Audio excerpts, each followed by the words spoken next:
The stars twinkled quietly in the darkness of space as the exploration vessel Pioneer moved through the uncharted system.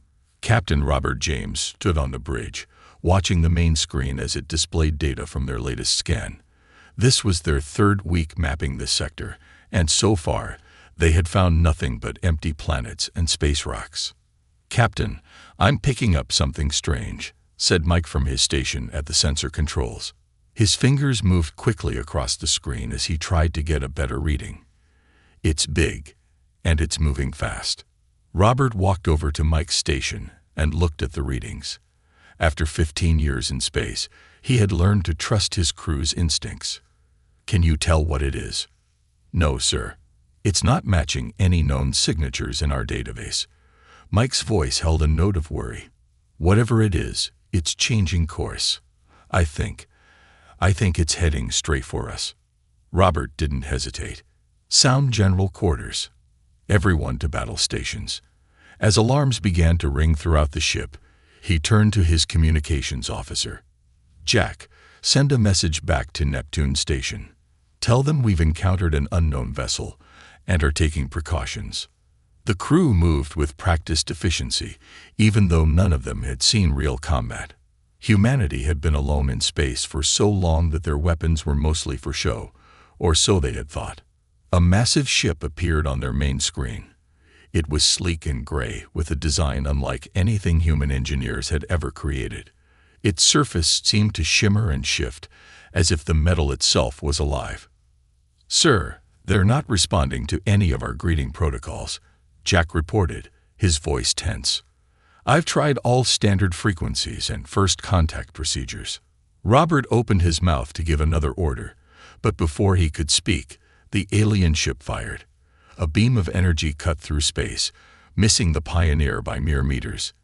The ship shook from the near miss. "Return fire," Robert ordered. "All hands, brace for evasive maneuvers." He grabbed his chair as the Pioneer twisted away from another blast. Their own weapons seemed to have little effect on the alien ship's strange, shifting hull. The next few minutes were chaos. The Pioneer was a research vessel with some defensive capabilities, but it wasn't built for a fight like this. The alien ship was faster, stronger, and had weapons that seemed to ignore half of their shields. "Hull breach on Deck 3. Someone shouted. "Emergency containment fields holding." Robert watched as another blast from the alien ship tore through their port side. But in that moment of destruction, something unexpected happened. A piece of the alien vessel's hull had broken off during their exchange of fire and become embedded in the Pioneer's damaged section. "Engineering reports critical damage to the main drive," Mike called out. "We can't take another hit like that." Robert made the hardest decision a captain could make. "Plot an emergency jump back to Neptune Station. We're getting out of here." As his crew rushed to comply, he added, "And make sure we keep that section of hull with the alien fragment. Something tells me it might be important." The Pioneer's engines screamed as they pushed the damaged ship to its limits. The alien vessel followed, but as they approached the jump point, it suddenly pulled back. Robert didn't understand why until he saw the readings. They were about to jump through an asteroid field. It was incredibly dangerous, but they had no choice. "Jump drive engaged," the ship's computer announced. "Warning. Structural integrity at 47%. Jump not recommended. Override safety protocols," Robert commanded. "Execute jump now." The familiar sensation of a jump felt different this time. The damaged ship shuddered and groaned as space bent around them. Warning lights flashed across every console on the bridge. But somehow, they made it. The Pioneer emerged from the jump near Neptune Station. Trailing debris and venting atmosphere from multiple breaches, emergency crews were already waiting for them, having received their earlier warning message. As medical teams treated the injured and repair crews swarmed over the ship's hull, Robert met with his chief engineer, Tom, in what remained of their engineering bay. They stood looking at the alien hull fragment, which seemed to be slowly moving, almost as if it was trying to repair itself. "I've never seen anything like it," Tom said, running a scanner over the material. "This metal, If you can even call it that. It's not just damage, it's adapting. Trying to integrate with our hull somehow. Robert thought about the way the alien ship's hull had shifted during the battle, how it had seemed to absorb their weapons' fire. Could we learn something from this? Something that might help us if they come back. Tom picked up a small piece that had broken off and held it under a microscope. His eyes widened. Captain, this isn't just advanced technology. This could change everything we know about shipbuilding. But we're going to need help. The best scientists Earth has to offer. Robert nodded, already composing his report in his head. He knew the alien ship would return, probably with friends next time. They had gotten lucky today, but luck wouldn't be enough for round 2. They needed to understand this technology, and fast. As he left engineering, Robert passed by the ship's memorial wall, where they listed crew members lost in the line of duty. Today, they would be adding 3 new names. He placed his hand on the wall and made a silent promise. They would not only survive the next encounter, they would win it. Back on the bridge, Robert looked out at Neptune Station's familiar shape. The Pioneer was hurt but not destroyed. Her crew was bloodied but not beaten. And most importantly, they had something the aliens hadn't meant to give them, a key to their technology. The aliens had made a mistake in attacking them. They had assumed humans would be easy prey, that damaging their ship would be enough to destroy their spirit. Instead, they had given humanity exactly what it needed, a challenge to rise to and the tools to do it with. As repair crews continued their work, Robert sent a priority message to Earth Command. The title was simple: First Contact Incident, Request for Emergency Research Initiative. He knew that somewhere in that alien hull fragment was humanity's future. They just had to be smart enough to unlock it. 3 days after the Pioneer limped back to Neptune Station, the research lab was buzzing with activity. Tom hadn't slept much, spending every waking moment studying the alien hull fragment. He watched in amazement as the piece continued to shift and change under various tests, sometimes even responding to electrical impulses from their equipment. Dr. Lisa Anderson arrived from Earth's Advanced Materials Division, bringing with her a team of the best scientists humanity had to offer. She walked into the lab, her eyes immediately drawn to the shifting metal displayed behind a containment field. "It's even more remarkable than the report suggested," she said, pulling out her own specialized scanning equipment. "Have you tried exposing it to different energy frequencies?" Tom nodded, pulling up his test results on a nearby screen. "It responds most actively to electromagnetic pulses. Watch this." He sent a carefully controlled burst of energy toward the fragment. The metal rippled like water, its surface reorganizing itself at the molecular level. "It's not just repairing itself," Lisa said, studying the readings. "It's learning, adapting to become stronger against whatever damaged it." She turned to Tom with excitement in her eyes. "Do you realize what this means? This isn't just advanced technology, it's programmable matter." Their discussion was interrupted as Admiral William Stone entered the lab. He was an imposing figure, known for his skepticism of new technologies. "I've read your preliminary reports," he said, looking at the alien fragment with suspicion. "They seem a bit far-fetched." Captain James, who had been quietly observing from the corner, stepped forward. "Sir, I watched that ship's hull adapt during combat. If we can understand this technology, we could revolutionize our fleet's capabilities." The Admiral frowned. "And if we can't control it? What if this is some kind of trap? For all we know, this material could be reporting back to them." Lisa quickly pulled up her latest scan results. "We've checked for any kind of transmission signals. The material itself isn't capable of long-range communication. It's more like programmable clay, incredibly advanced. Yes, but ultimately just a building material." Tom added, "And we're already making progress in understanding how to control it. Look at this." He pressed a few buttons on his console, sending a specific sequence of energy pulses to the fragment. The metal responded by forming a perfect sphere, then shifting back to its original shape. The Admiral's eyebrows rose slightly. Impressive party trick, but how does this help us defend against their ships? Because we're not just copying their technology, Tom explained, growing excited. We're improving it. The Greys use this material in a basic way, strengthening their hulls, adapting to damage. But we've discovered it can do so much more. Lisa stepped in. We've been analyzing it with our most advanced AI systems. The potential applications are incredible. Imagine a ship that could instantly reform its hull to deflect incoming fire or repair damage in seconds. But more than that, we could create ships that adapt their entire structure based on the situation. The Admiral still looked skeptical, but there was now a glimmer of interest in his eyes. How long until you could have a working prototype? With proper funding and resources, Lisa calculated quickly. 6 months for a small-scale test vessel. The material can be replicated once we understand its basic structure. We've already started the process. Captain James spoke up again. Sir, the Greys will return. When they do, they'll expect to find us still trying to repair our conventional ships. Instead, we could have something they've never seen before. The Admiral was quiet for a long moment, studying the shifting metal. Finally, he nodded. You have 3 months. Show me something concrete, and I'll back full production. As the Admiral left, the team immediately got back to work. Tom and Lisa spent hours discussing potential applications, while other scientists ran continuous tests on the material.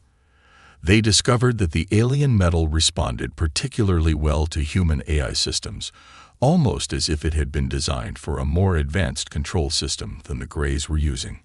Over the next few weeks, progress moved faster than anyone had expected.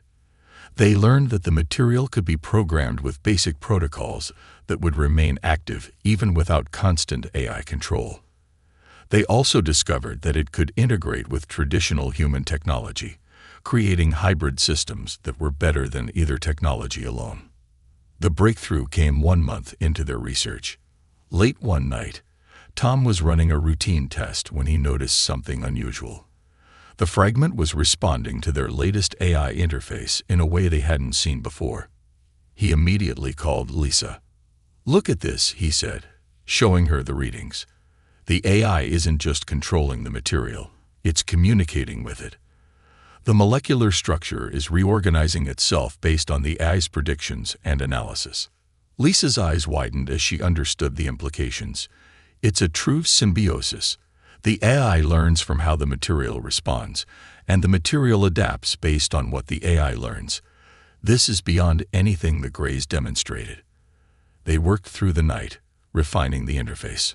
By morning, they had a small piece of the material forming complex structures on command, each one more efficient than the last as the AI learned and adapted. When they presented their findings to the Admiral a week later, the demonstration left no room for doubt. They showed how a small drone made with the hybrid technology could change its shape mid-flight, adapt to damage instantly, and even split into smaller units before reforming. The Admiral watched as the drone performed maneuvers that should have been impossible. How soon can we scale this up? We've already started, Lisa replied. The first full-size prototype ship is in early construction. We're calling it the Phoenix Project. Captain James, who had been overseeing the military applications, added, Every test has exceeded our expectations. The material doesn't just make our ships stronger, it makes them smarter. Each vessel will be able to learn and adapt during battle, something the Greys never considered. The Admiral's approval came through that afternoon. Within hours, secure messages were being sent throughout the solar system. Resources were reallocated, production facilities were converted, and humanity's greatest engineering project began in earnest. As Tom watched construction begin on the first prototype, he couldn't help but smile. The Greys had attacked them, thinking they would find an easy target. Instead, they had given humanity exactly what it needed to surpass them. They had assumed humans would only try to copy their technology. They never considered that humans would improve it. Lisa joined him at the observation window, watching as robotic assemblers began laying down the first layers of the new hull. You know what the best part is? She asked. Every ship we build will be better than the last. The AI never stops learning, and neither do we. The Phoenix was taking shape before their eyes, its hull shimming with possibilities. It wasn't just a ship, it was humanity's answer to those who thought they could be easily conquered. And it was only the beginning. The prototype ship Phoenix floated in the construction dock near Neptune Station, its hull gleaming with an otherworldly shine. After 6 months of round-the-clock work, the vessel was ready for its first real test. Tom stood at the observation window, remembering how it all started with a small fragment of alien metal. Now they had built something that would change everything. Final systems check is complete, Lisa announced from her station in the control room. She had dark circles under her eyes from working long hours, but her voice was filled with excitement. The AI integration is stable, and the hull is responding perfectly to all test signals. Captain James walked into the control room, now wearing the uniform of a fleet commander. The success of the Phoenix project had earned him a promotion. "Are we ready for the first live trial?" "Yes, sir," Tom replied, double-checking his readings. "We've run every possible simulation. The Phoenix is ready to show us what it can do." The test crew boarded the ship, led by Commander Mike Peters, who had served on the Pioneer during the original alien encounter. As they watched the crew settle into their stations, Lisa pulled up the main display showing the Phoenix's internal systems. "Look at this," she said, pointing to the readings. "The hull is already adapting to the crew's presence, adjusting internal temperatures and gravity fields for optimal comfort. The AI is learning their preferences in real time." The Phoenix's engines came to life, a soft blue glow emanating from its advanced drive system. Unlike traditional ships, the Phoenix could reshape its engine configuration on the fly, optimizing for different types of movement. As it slowly moved out of the dock, its hull rippled slightly, adjusting to the space environment. "Beginning basic maneuver tests," Mike's voice came through the comm system. The Phoenix moved forward, then executed a series of turns that would have torn a normal ship apart. Its hull flowed like liquid metal, redistributing stress and maintaining perfect structural integrity. "Incredible," the Admiral muttered, having arrived just in time to witness the demonstration. "But can it fight?" "Deploying combat drones," Mike announced. A swarm of automated attackers emerged from a nearby hangar, their weapons loaded with special testing charges designed to simulate real combat. The Phoenix's response exceeded everyone's expectations. As the drones attacked, the ship's hull transformed. Armor thickened at impact points seconds before shots landed. Weapon ports appeared and disappeared across its surface, firing from unexpected angles. The AI was learning and adapting with each exchange, making the ship more effective with every passing moment. "Sir," one of the technicians called out, "the Phoenix's combat effectiveness is increasing exponentially. It's developing new defensive patterns we didn't program into it." They watched in amazement as the ship performed maneuvers that should have been impossible. When 3 drones concentrated their fire on one spot, the Phoenix's hull didn't just absorb the impact. It created a concave structure that reflected the energy back at the attackers. "That's new," Tom said, quickly analyzing the data. "The AI combined our reflective shielding technology with the adaptive hull material. It invented a new defense system on the spot." The demonstration continued for another hour, with the Phoenix displaying increasingly sophisticated tactics. By the end, the combat drones hadn't scored a single significant hit, while the Phoenix had disabled all of them using minimal power. "The best part," Lisa explained to the Admiral, "is that everything the Phoenix learned during this test will be shared with all future ships we build. Each vessel learns from the others, creating a constantly evolving defense network." The Admiral nodded slowly, clearly impressed. "And you're certain the Greys can't hack or override these systems?" "The AI integration is entirely our own design," Tom assured him. "We only use their hull material as a foundation. The control systems, the learning algorithms, the tactical adaptations, those are all human innovations. They won't be expecting any of this." Commander Mike's voice came through again. Request permission to test the emergency reconstruction protocols. The Admiral raised an eyebrow. Emergency reconstruction. Watch this, Lisa said with a smile. She sent a command to one of the remaining functional drones, which fired a concentrated blast at the Phoenix's bow. The shot created a significant hole in the hull, but within seconds, the damage began to repair itself. The surrounding material flowed like water, rebuilding the damaged section stronger than before. The ship doesn't just heal damage, Tom explained. It learns from it. That section of hull is now twice as resistant to the same type of attack. The more they try to hurt it, the stronger it becomes. The Admiral watched for a few more minutes as the Phoenix demonstrated its full range of capabilities. Finally, he turned to the team. How soon can we begin full production? We've already modified the shipyards around Mars and Venus, Lisa replied. With the resources you've allocated, we can complete a ship every 2 weeks. Each one will be more advanced than the last as we incorporate new improvements. And we've solved the raw material supply issue, Tom added. Once we understood the basic molecular structure, we found a way to create the adaptive material using elements from asteroid mining. We can produce as much as we need. The Admiral's next question was interrupted by an alert from the long-range sensor station. A technician quickly pulled up the data. Sir, we're detecting unusual activity at the edge of the system. The energy signatures, they matched the gray ship that attacked the Pioneer. Instead of concern, the Admiral smiled slightly. Perfect timing. Commander Peters, maintain position but power down all non-essential systems. Let's not show our hand just yet. He turned to Tom and Lisa. How many ships can we have ready in 3 months? At current production rates, with all shipyards running at full capacity. Lisa calculated quickly. 50 ships minimum, each one equipped with the latest versions of everything we've developed. The Admiral nodded. The Greys think they're coming back to finish what they started. Instead, they're going to find out exactly what happens when you underestimate humanity. He looked out at the Phoenix, its hull now calm and seemingly ordinary. They damaged our ship, thinking it would break us. Instead, they gave us exactly what we needed to surpass them. As the alert lights continued to flash, showing more gray ships arriving at the system's edge, the prototype Phoenix floated silently in space. Its eye was already planning new improvements, its hull ready to transform at a moment's notice. Throughout the solar system, shipyards hummed with activity as humanity prepared its response to the alien aggression. The Greys had made a crucial mistake.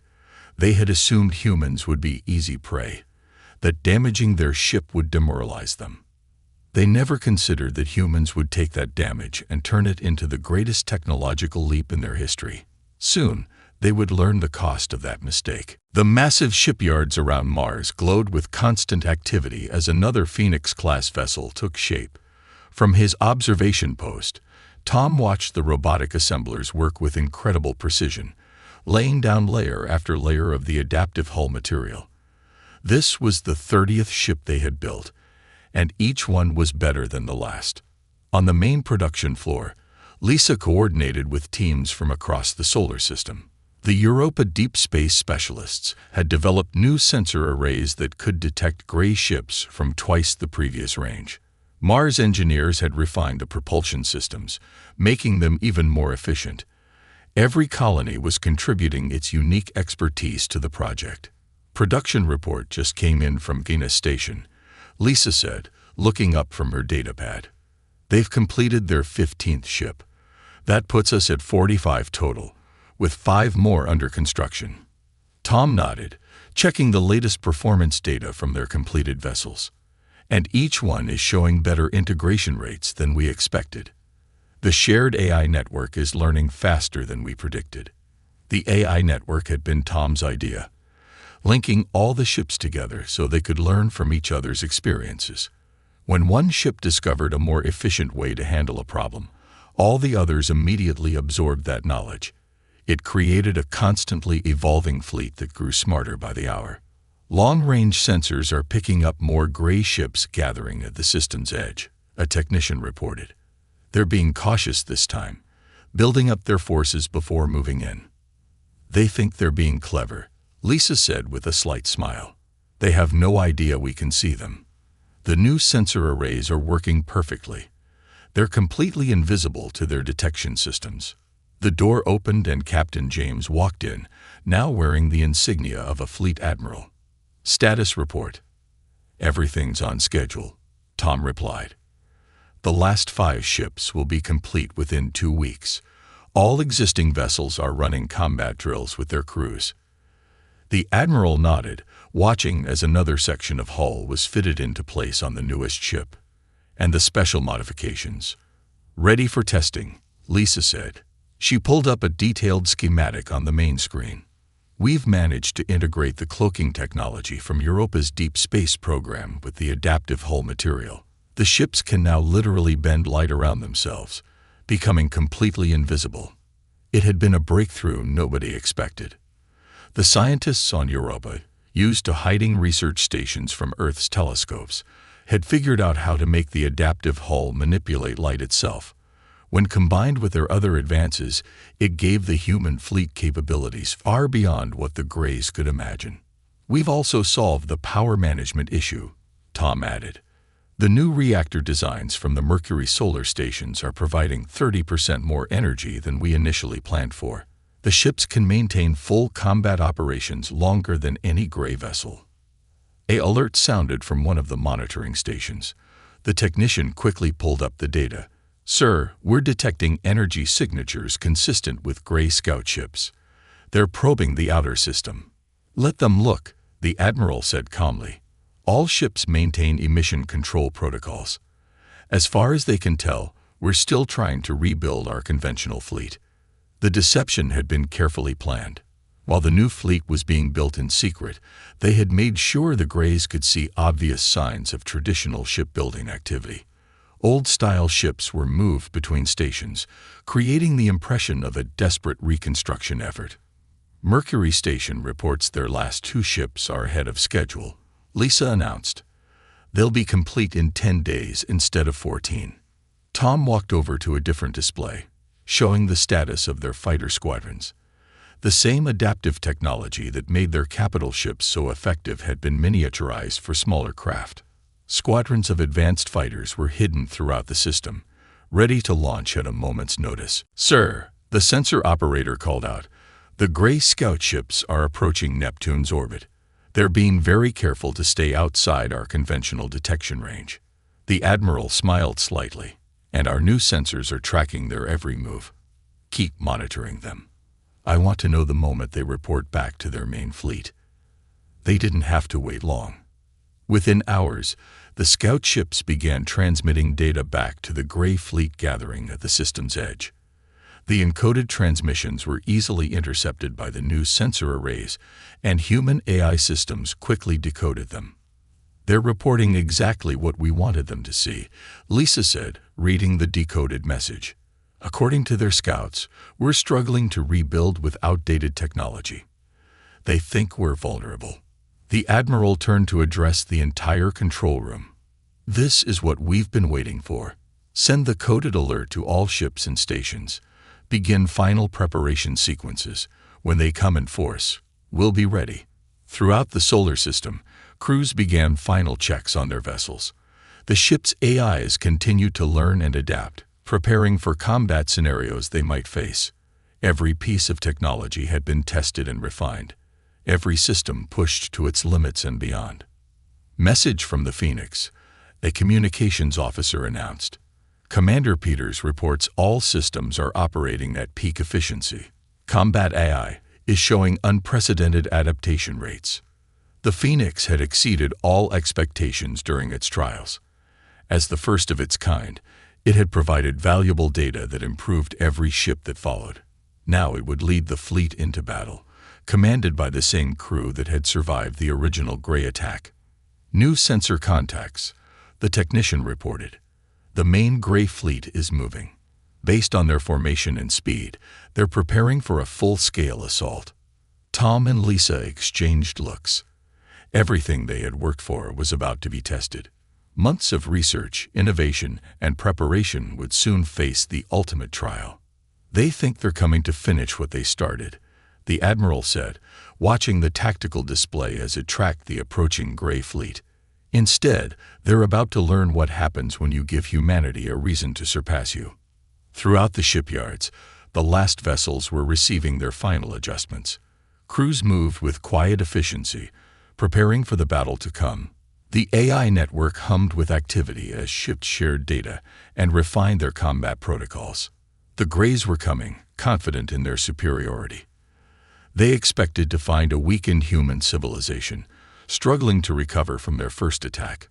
What they would find instead was a fleet unlike anything they had ever encountered, built using their own technology, but improved in ways they had never imagined.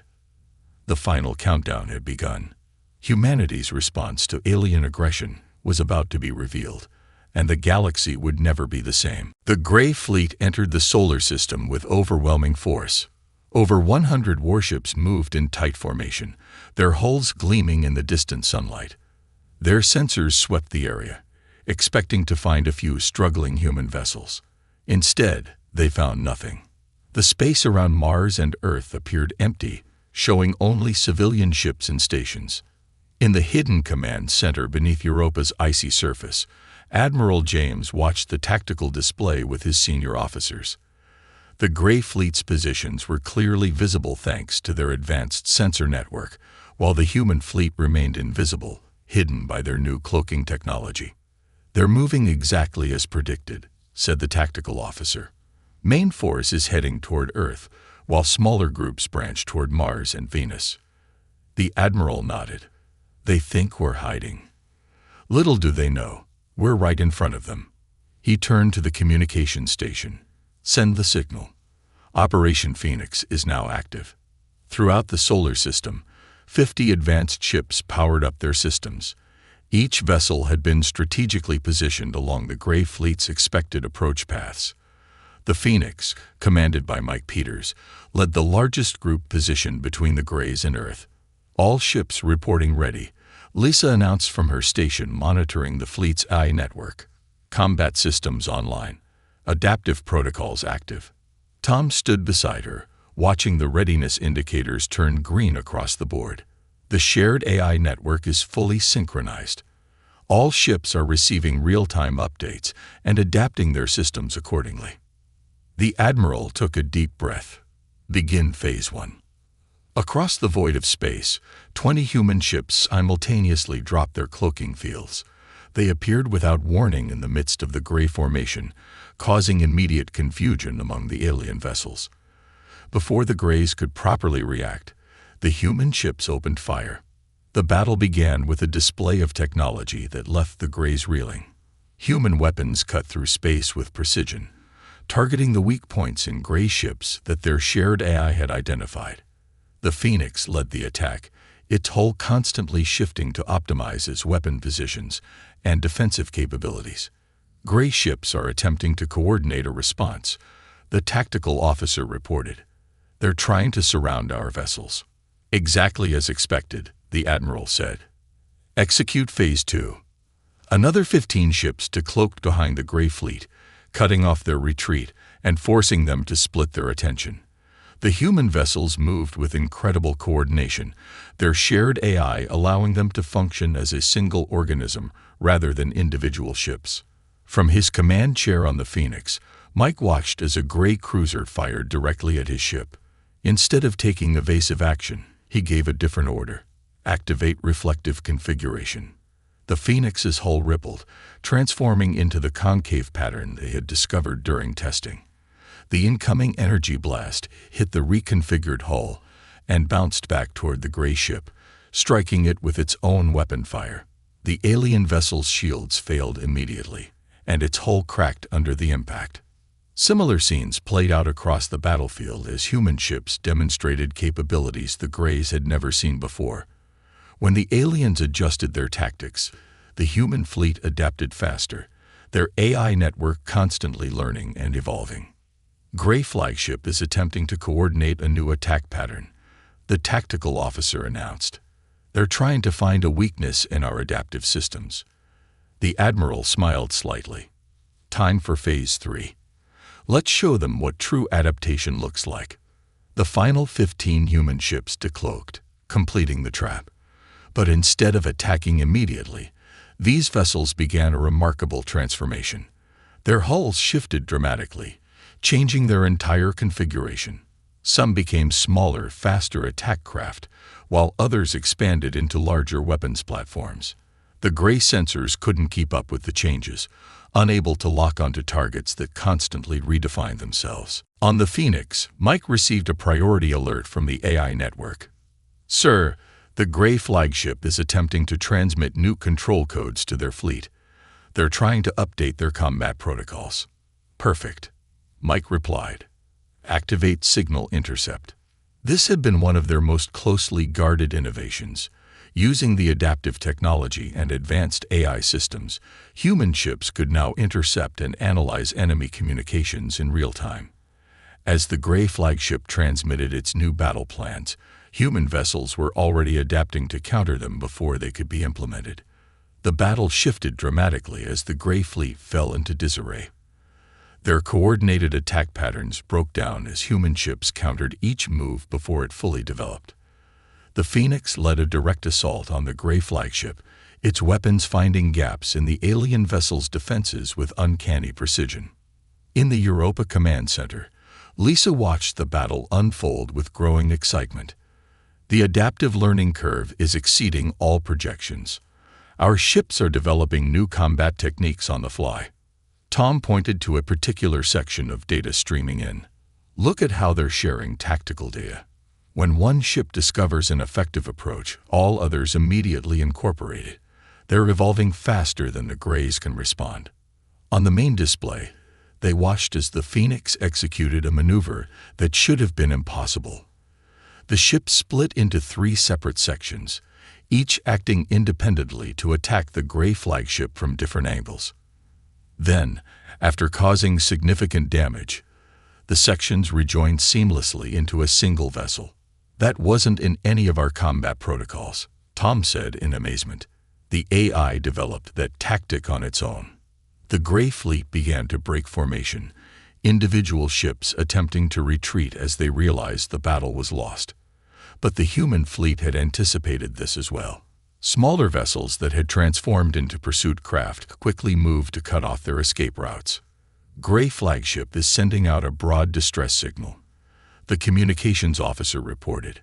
"They're calling for reinforcements." The Admiral nodded calmly. "Let them call. When their reinforcements arrive, they'll find a human fleet that's even more advanced than the one they're facing now." The battle continued for another hour, but the outcome was never in doubt. Human ships demonstrated capabilities that improved with every passing minute, while the Gray vessels relied on tactics and technology that had suddenly become obsolete. When the Gray flagship finally went dark, its systems overloaded by attacks it couldn't counter, the remaining alien vessels attempted a last desperate retreat. Only a handful managed to escape, fleeing toward the edge of the solar system, with human pursuit craft following at a distance, not to destroy them, but to ensure they carried the message of what had happened here. As the fighting died down, the Phoenix returned to its original configuration, though its hull now bore the marks of combat. These weren't weaknesses, however. Each point of impact had been analyzed by the AI and reinforced, making the ship stronger than before. "All Gray vessels within the inner system have been neutralized," the tactical officer reported. 15 enemy ships destroyed, 67 disabled, 13 escaped. Our losses? None. All 50 ships remain operational with minimal damage. A cheer went up throughout the command center. Months of work, innovation, and preparation had paid off beyond their wildest expectations. Humanity hadn't just survived. They had emerged victorious against a technologically superior foe. Admiral James looked at the tactical display showing the retreating Gray ships. "Send the order to all vessels. Maintain pursuit, but do not engage unless attacked. I want those ships to reach Gray territory and report what happened here." Tom and Lisa exchanged smiles. The message would be clear. Humanity was not to be underestimated. What had begun with a single damaged ship had led to a technological revolution that had changed the balance of power. In the days that followed, the human fleet continued to evolve. The experience gained in actual combat accelerated their development beyond what any simulation could have achieved. Ships that had already seemed miraculous became even more impressive, incorporating lessons from the battle into their very structure. The gray reinforcements never came. Instead, 3 weeks after the battle, long-range sensors detected a small vessel approaching under a flag of truce. The Greys were sending diplomats, not warriors. The ultimate acknowledgement that their initial assessment of humanity had been catastrophically wrong. Admiral James stood on the bridge of the Phoenix as they prepared to receive the alien representatives. The ship that had been damaged in the first encounter was now the symbol of humanity's ingenuity and resilience. The Greys had attacked them, thinking they would find an easy conquest. Instead, they had given humans exactly what they needed to surpass them. As the Grey diplomatic vessel approached, the Phoenix's hull shifted slightly, its adaptive systems continuously improving even in peacetime. The message was subtle but unmistakable. Attack us again, and you'll face something even more advanced than what defeated you before. The Greys had learned a lesson that would echo across the galaxy. Never underestimate a species that can turn your own technology against you and make it better. The massive Star Empire ship hung silently in the darkness of space, its sensors focused on the blue-green planet below. Commander Ross stood at the bridge's main viewport, his hands clasped behind his back as he studied the target. Earth looked peaceful, almost defenseless, spinning slowly against the black backdrop of space. He couldn't believe how easy this was going to be. "Sir, initial scans are complete," reported Officer Turner from his station. "We're detecting approximately 3,000 artificial satellites in orbit, most of them appearing to be primitive communication and weather monitoring devices." Ross nodded, not bothering to hide his smile. The Empire's intelligence had been correct. Earth's defenses were pathetically obvious. They hadn't even tried to hide their technology. "What about their space stations?" "2 small ones in low orbit, sir. Basic construction. Nothing that could pose a threat to our fleet." The plan was simple. The Empire would take Earth quickly, securing its resources and strategic position. The humans had shown some potential by reaching their moon and sending primitive probes to nearby planets, but they were clearly centuries behind the Empire in military technology. Meanwhile, on the far side of the moon, Admiral Stone received the alert she had been waiting for. The Empire's scout ships had finally arrived. She sat in her office deep within the Lunar Command Center, reading the latest reports from Earth's scattered sensor network. Everything was proceeding exactly as planned.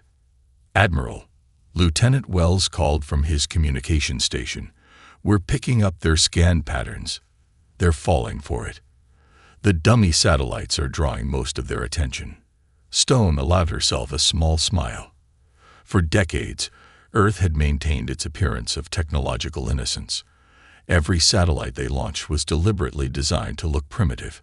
Every space station was built to appear basic and vulnerable. It had been a long game, but now it would pay off. "What's their fleet composition?" she asked, walking over to the main tactical display. 27 capital ships, about 200 support vessels," Wells answered. "They're spreading out in standard conquest formation, just like the simulations predicted." Stone touched a control panel, bringing up a secure channel to Earth's hidden defense command. Major Baker's face appeared on the screen, looking calm despite the situation. "They took the bait," Stone reported. "Are the ground teams ready?" "All stations green," Baker replied. "Surface batteries are masked and tracking. Underground silos are armed. We can launch on your command." The Empire's invasion fleet grew larger by the hour. More ships arrived through their faster-than-light gates, each one taking position around Earth, as if they were setting up for a simple training exercise. None of them noticed that the primitive weather satellites were actually recording their every move, building a detailed tactical picture of the invasion force. From his command ship, Ross watched the deployment with satisfaction. "Begin broadcasting the surrender demands," he ordered. all major Earth languages, on their public frequencies. Let's see how quickly they break. The demands echoed across Earth's radio channels. The Empire's message was clear: surrender immediately or face destruction. They expected panic, chaos, perhaps a few token attempts at resistance. Instead, they got silence. "Sir," Turner reported, frowning at his display, "we're getting no official response from any Earth government." Ross wasn't concerned. "They're probably arguing among themselves." Primitive societies often fracture under pressure. Launch the warning shot. Target one of their larger cities with a low power beam. Show them we're serious. In her lunar base, Stone watched the Empire's ships adjusting their positions. The warning shot would never come. Every weapon targeting system they tried to power up would mysteriously malfunction, thanks to the quantum interference field Earth had secretly established years ago. The humans had learned about the Empire's technology from their own scouts, carefully hidden among alien populations. "All defense grid sectors report ready," Wells announced, waiting for final authorization. Stone checked the tactical display one last time. The Empire's ships had moved exactly where Earth wanted them, clustering in predictable patterns around the planet. Their arrogance made them vulnerable. They thought they were facing a primitive world taking its first steps into space. They had no idea they were facing a unified Earth that had been preparing for this moment for generations. "Send the coded alert to all Earth governments," Stone ordered. "Tell them to begin civilian shelter protocols." Quietly. Across the planet, people went about their daily lives, unaware of the massive fleet hanging above them. Underground, vast civil defense systems activated. Hidden bunkers opened their doors. Earth's real military installations, concealed beneath civilian structures and natural features, came to life. In orbit, Ross was growing impatient. "Why aren't our targeting systems functioning properly?" he demanded. "Unknown, sir," Turner replied. "We're detecting some kind of interference, but it doesn't match any known pattern. Engineering says it's like something is actively blocking our weapons, but that's impossible. These primitives don't have that kind of technology." Ross slammed his fist on his command chair. "Launch fighters. We'll do this the old-fashioned way." The Empire's fighter squadrons deployed, their ships gleaming in the sunlight as they descended toward Earth's atmosphere. They expected to encounter minimal resistance, perhaps a few outdated jet fighters. What they didn't know was that every move they made was being fed into Earth's defense computers, updating firing solutions and tactical plans. Stone watched the fighters deploy, knowing the Empire was playing directly into their hands. "Send word to Captain Miller," she ordered. "Tell him to prepare the Mars batteries. When this starts, we hit them from all sides." The lunar base hummed with quiet activity as final preparations were made. Decades of preparation were about to pay off. Humanity had known they weren't alone in the universe for a long time, but they had kept that knowledge secret. They had watched, learned, and prepared. While other worlds built obvious defenses and flaunted their military might, Earth had chosen a different path. "Admiral," Wells called out, his voice tight with anticipation, "the Empire's fighters have reached the optimal engagement zone. All Earth defense systems are showing green. We're ready." Stone nodded, thinking of all the years of preparation, all the resources that had gone into this moment. The Empire thought they had found an easy target, a peaceful world ripe for conquest. They were about to learn how wrong they were. "Send the authorization code," she ordered. "Let's show them what a primitive world can do." As the Empire's fighters began their attack runs, Earth's true defenses remained hidden, waiting for the perfect moment to reveal themselves. The trap was set. Soon, the Empire would learn that appearing defenseless was humanity's greatest deception, and this peaceful planet was anything but helpless. The Empire's fighters streaked through Earth's upper atmosphere, their weapons ready to strike. Commander Ross watched from his command ship, expecting to see panic and chaos erupting across the planet below. Instead, the response was oddly calm. A few small military jets rose to meet them, but their movements seemed clumsy and uncoordinated. "Sir," Turner reported, "Earth's aircraft are retreating. They'd barely even try to engage us." Ross smiled.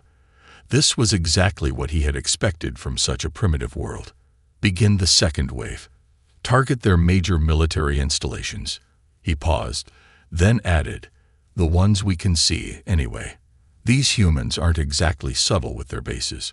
The Empire's fighters dove toward their targets, sleek and deadly. They expected to find traditional military bases with obvious runways, radar installations, and defensive positions.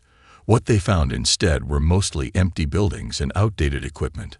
On the lunar base, Admiral Stone watched the Empire's attack through multiple data feeds. "They're hitting the decoy bases," she reported to Major Baker. "How are our real forces holding up?" "All units maintaining position," Baker replied from his underground command center.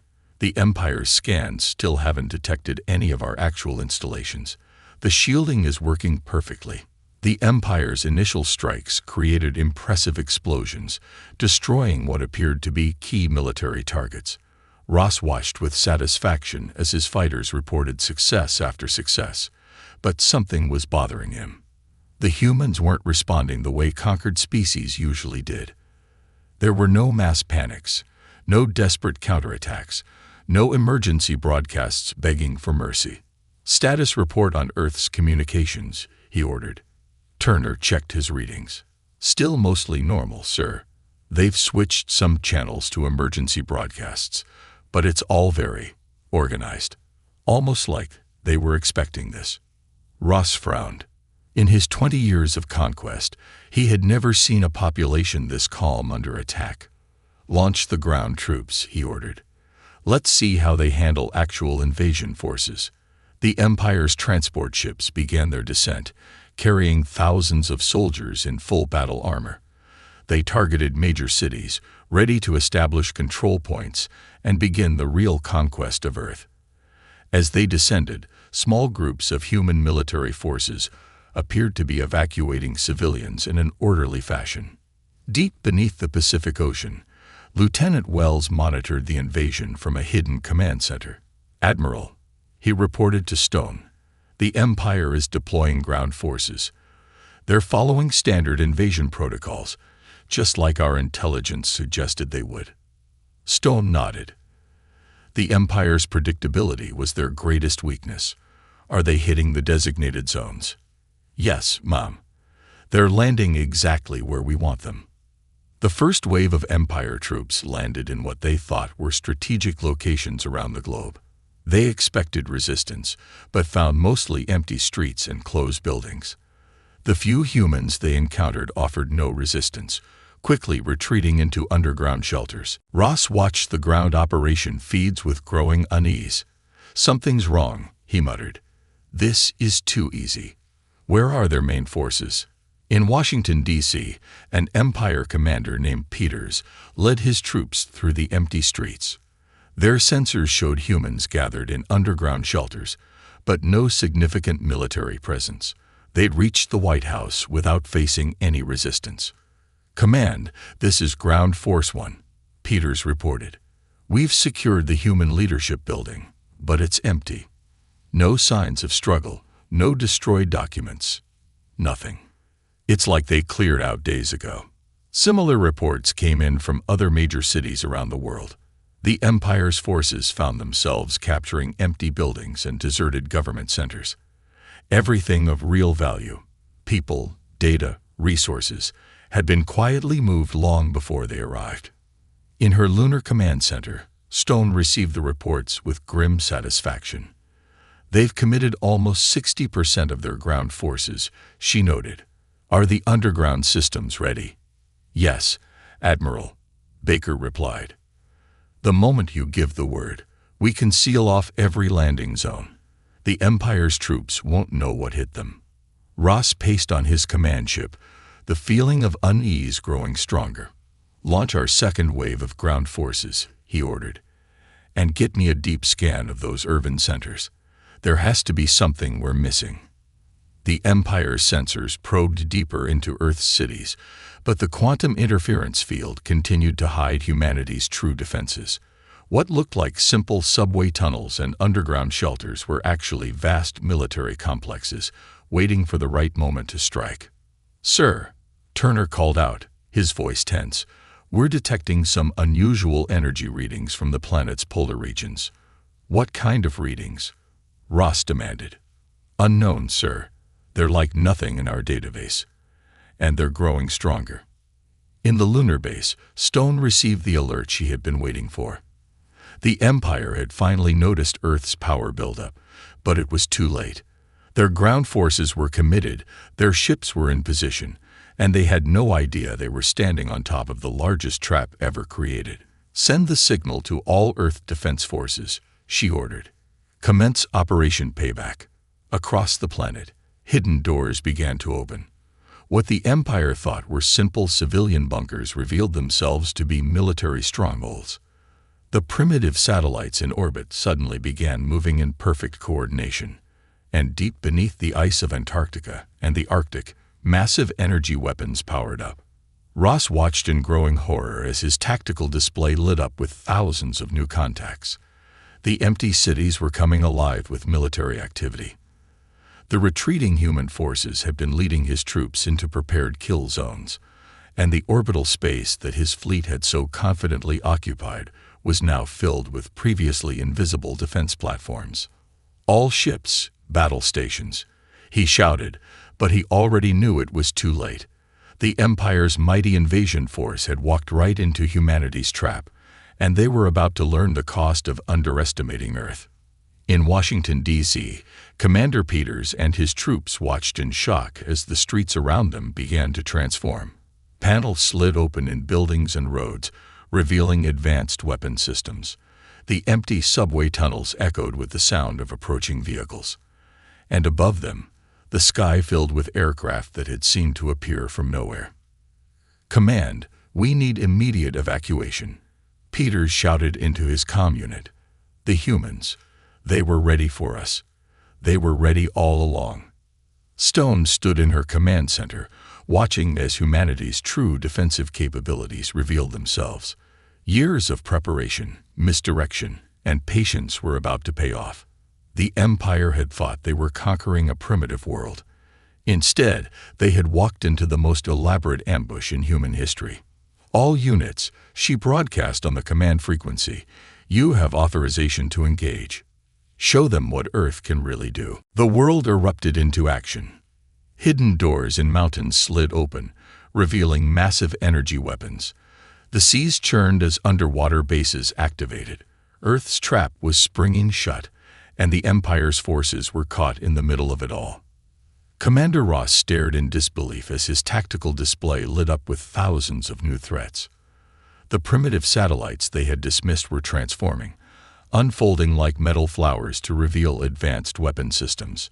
The supposedly simple weather monitoring stations were actually part of an orbital defense grid. "All ships, evasive action," Ross shouted, but the order came too late.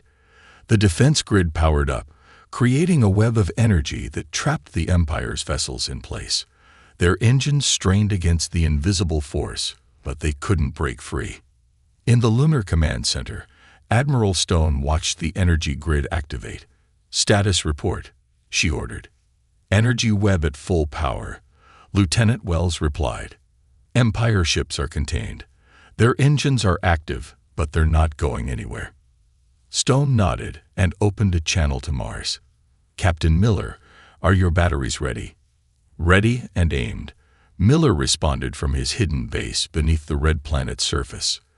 "Those Empire ships won't know what hit them." On Earth, the trapped invasion forces were facing their own nightmare. Commander Peters and his troops watched in horror as the ground beneath their feet began to move. The empty streets of Washington, D.C. split open, revealing complex tunnel systems. From these tunnels emerged Earth's real military forces, armed with weapons far more advanced than anything the Empire had expected. "Command, we need immediate extraction," Peters shouted into his comm unit.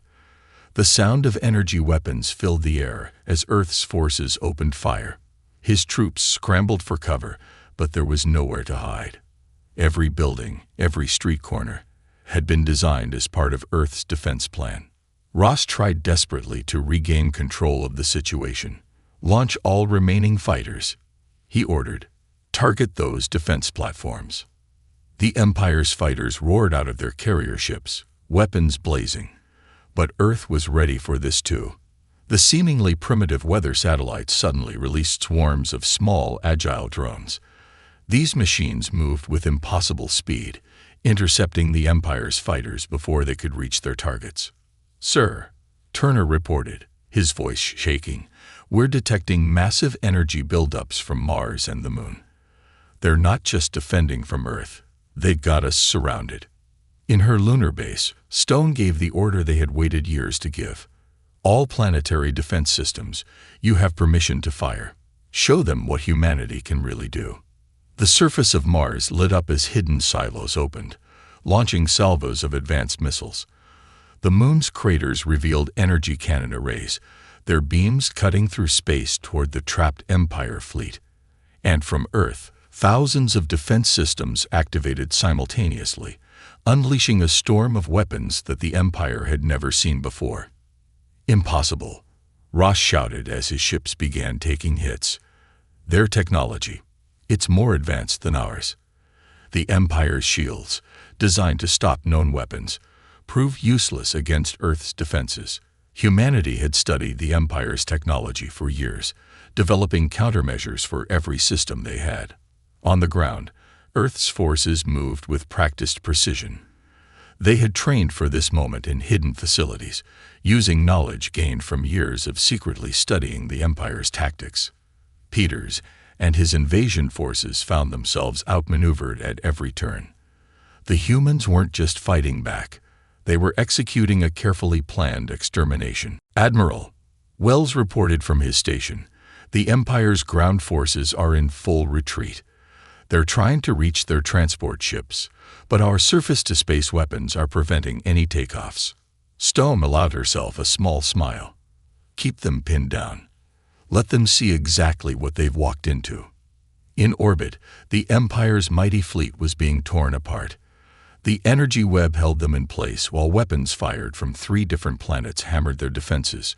Ships that had conquered dozens of worlds were being destroyed by the very civilization they had dismissed as primitive. Ross watched in horror as his command display showed ship after ship going dark. "How?" he demanded. "How did they hide all this?"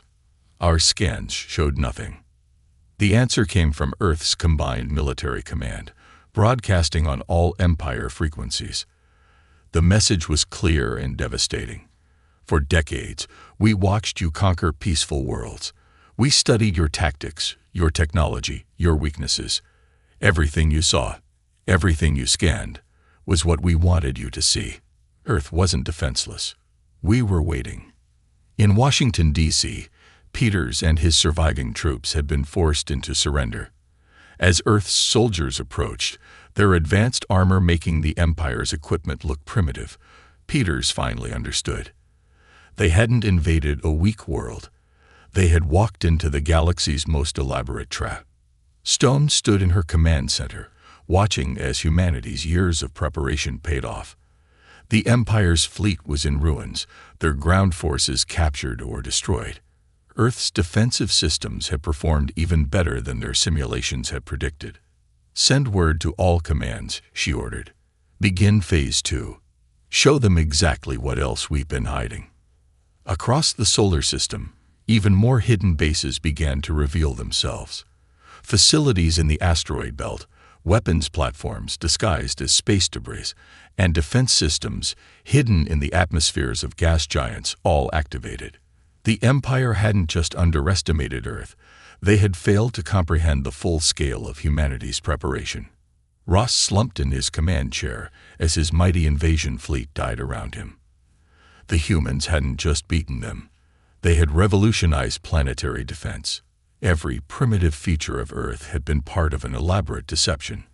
They had taken the Empire's greatest strength, its arrogance, and turned it into a fatal weakness. In the lunar base, Stone prepared to deliver the final message to the few surviving Empire ships. Earth's victory would send a clear message to the galaxy. Appearance and reality were very different things, and underestimating humanity was a mistake that would not be forgotten. The Empire's mighty fleet was falling apart in Earth's orbit. Their ships, once proud symbols of galactic dominance, were now little more than targets in humanity's shooting gallery. Commander Ross watched helplessly as another cruiser exploded, its debris joining the growing cloud of wreckage around his command ship. "Sir, we've lost contact with 60% of our fleet," Turner reported, his voice trembling.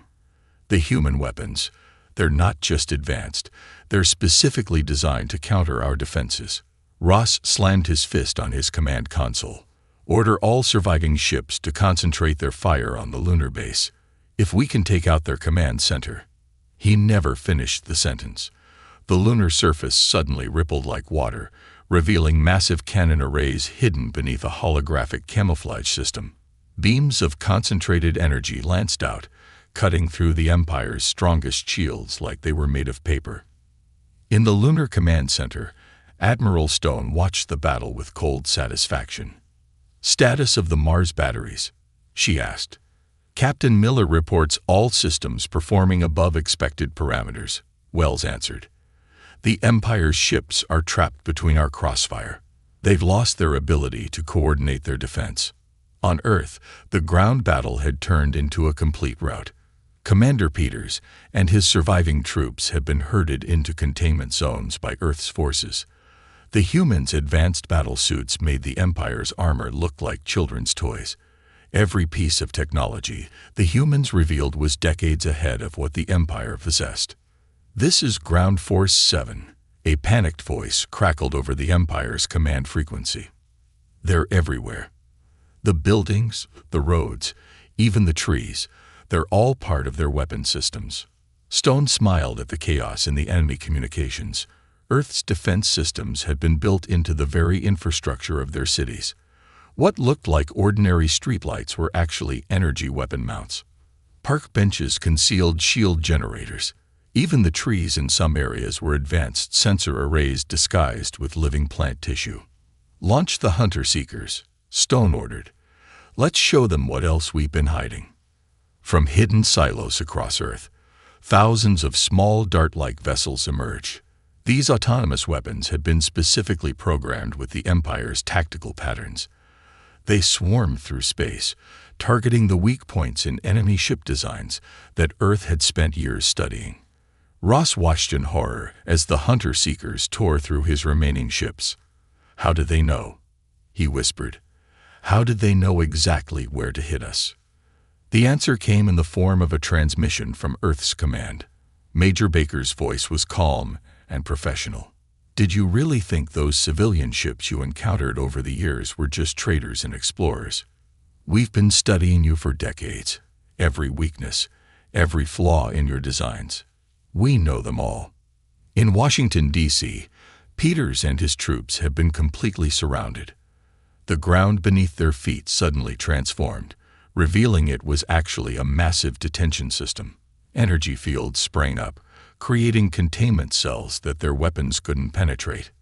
"Attention Empire forces," a voice announced from hidden speakers. "Your weapons have been neutralized. Your ships are destroyed. Surrender now, and you will be treated according to galactic law. The same law you ignored when conquering peaceful worlds." Stone opened a channel to the asteroid belt bases. "Begin final phase. Target any ships attempting to flee." Hidden facilities throughout the asteroid belt activated. What the Empire had dismissed as random space rocks were actually disguised weapon platforms. Any Empire ship that tried to escape Earth's energy web found itself caught in a new killing zone. "Admiral," Wells reported, "we're detecting power spikes from the Empire's command ship. They're trying to activate their mass destruction weapons." Stone's expression hardened. "Initiate Protocol Omega. Show them our final surprise." Across the solar system, a new type of energy field activated. The Empire's most powerful weapons, their planet killer devices, simply powered down. Earth had developed a system that could shut down any energy source using Empire technology. Impossible, Ross shouted as his ship's systems went dark. No civilization has this level of technology. You're supposed to be primitives. The response came from Admiral Stone herself, broadcast across all frequencies. We learned long ago that appearing weak was our greatest strength. Your empire saw what it wanted to see. A primitive world ripe for conquest. What you actually found was a civilization that had surpassed you in every way. The few surviving Empire ships hung powerless in space, their crews watching in stunned silence as Earth's full military might reveal itself. Hidden bases on every planet and moon in the solar system activated. Defense platforms emerged from gas giant storms. Even the sun itself hosted disguised sensor arrays. Peters, watching from his containment cell on Earth, finally understood the full scope of humanity's deception. Every piece of primitive technology had been a carefully crafted fake. The humans hadn't just prepared for invasion. They had created an entirely new type of planetary defense, one based on deception and hidden strength. Admiral, Wells reported, the Empire's command ship is sending out a distress signal. Stone nodded. Let them. In fact, help boost their signal. I want their entire empire to see what happened here. The signal went out, carrying with it sensor data and battle recordings. The Empire's mighty invasion fleet had been reduced to floating wreckage. Their ground forces were captured. Their most advanced weapons had been rendered useless, and humanity was just getting started. Ross stood on his powerless bridge, watching as Earth's forces moved in to capture his command ship. The supposedly primitive planet had just demonstrated military technology that would revolutionize warfare across the galaxy, and they had kept it all hidden, waiting for the perfect moment to spring their trap. Stone looked at the tactical display, showing the Empire's devastated forces. Earth's deception had worked better than anyone had hoped. But this was more than just a victory. It was a message to the galaxy. Humanity had proven that true strength lies not in displaying power, but in knowing when to hide it. 3 days after the battle, Commander Ross stood in a large meeting room on Earth, his hands bound by energy restraints. Through the room's massive windows, he could see the wreckage of his once mighty fleet being methodically dismantled by Earth's recovery ships. Each piece was carefully studied before being recycled. The humans were still learning, still improving their technology by examining the Empire's failures. Admiral Stone entered the room, accompanied by Major Baker and Captain Miller. They wore simple military uniforms without elaborate decorations, another stark difference from the Empire's showy style. They sat across from Ross at a plain table, their expressions neutral. "Why am I still alive?" Ross asked, breaking the silence. "You destroyed my fleet, captured my troops. Why keep the commander of a failed invasion?" Stone studied him for a moment. "Because you're going home, Commander. You're going to deliver our message." Ross laughed bitterly. "What message? That you tricked us, that you hid your true strength, that we gave you a choice," Baker said firmly. "We always give a choice before we strike back." Miller slid a data device across the table. "Your scout ships entered our system 6 months ago. We detected them immediately. We could have destroyed them, but we didn't. We let them scan our defenses. We let them report back." Ross stared at the device. "You wanted us to attack." Stone nodded. "We've been watching your empire expand for decades, conquering peaceful worlds, exploiting their resources, enslaving their people. You were coming for Earth eventually. We just decided to control when and how that happened." On the device, Ross could see recordings from dozens of hidden cameras placed throughout the solar system. His scout ships had been tracked from the moment they arrived. Earth had known everything. Their numbers, their weapons, their tactics. "But your technology," Ross said, bewildered. "It's beyond anything we've seen. How did you develop all this in secret?" Baker smiled slightly. "Did you ever wonder why we never joined the galactic community? Why we kept our space exploration limited and our communications basic? It wasn't because we couldn't advance further. It was because we were watching and learning. Stone stood and walked to the window. When humanity first detected alien signals 200 years ago, we made a decision. Instead of announcing ourselves, we would observe. We intercepted transmissions, studied technology, and learned about the major powers, including your empire. And we didn't like what we saw, Miller added. Conquest, exploitation, domination. So Earth united with a single purpose: to develop in secret, to appear primitive, and to prepare for the day we would need to defend ourselves. Outside the window, a new group of ships rose from Earth's surface, sleek vessels with technology Ross couldn't even begin to understand. They moved with impossible grace, taking up defensive positions around the planet. But now the secret is out, Ross said. The entire galaxy will know what Earth is capable of. Stone turned back to him. Yes, and that's exactly what we want. Your empire and others like it thrive by bullying those you perceive as weak. We needed to show the galaxy that appearance and reality can be very different things. In orbit above Earth, the final group of captured Empire troops was being loaded onto a transport ship. Unlike the rest of the invasion force, these soldiers would return home. They would carry with them recordings of Earth's defenses, demonstrations of human technology, and the story of how the Empire's greatest fleet was defeated by a world they thought was defenseless. The transport will take you and a small contingent of your officers back to Empire space, Baker explained. The rest of your forces will remain here as our guests until proper diplomatic relations can be established. Ross looked up in surprise. You're not going to execute us, or turn this into a counter-invasion? Stone shook her head. That's not who we are, Commander. We defended ourselves, and now we're sending you home with a message and an offer. Miller passed across another data device. This contains our terms. We've already transmitted them to your government, but we want you to deliver them personally. You've seen what we can do. They'll believe you. The terms were surprisingly reasonable. Earth wanted formal recognition of its sovereignty, non-aggression pacts, and the freedom of several worlds the Empire had recently conquered. In exchange, they offered limited technology sharing and assistance with certain galactic challenges, like resource scarcity and interstellar travel efficiency. Your leaders have 3 standard months to respond, Stone said. During that time, we'll maintain our defensive posture but take no aggressive action. Ross studied their faces, and if they refuse, if they decide to return with an even larger fleet. For the first time, Stone smiled. It wasn't a friendly expression. Then they'll discover that what you saw was only a fraction of Earth's true capabilities. We revealed enough to win this battle, not everything we can do.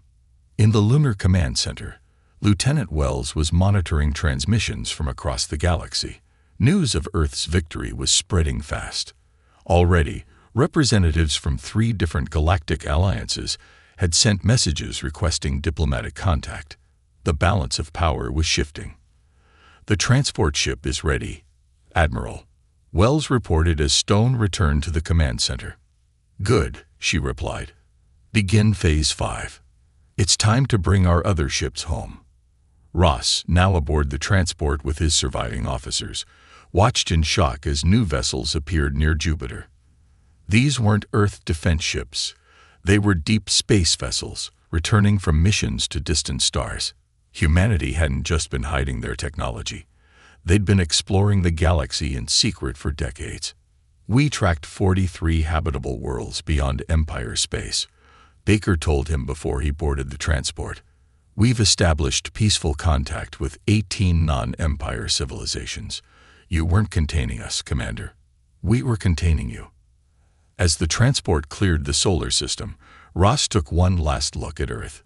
The seemingly primitive blue planet now stood revealed as one of the most advanced civilizations in known space. They had perfected the art of deception, turning it into their greatest defense. In her office on the lunar base, Admiral Stone looked at the reports coming in from across Earth. The hidden defense systems were being returned to standby mode. The underground bases were resuming their normal operations, and on the surface, Life continued as if nothing had happened. Parks were full of children playing.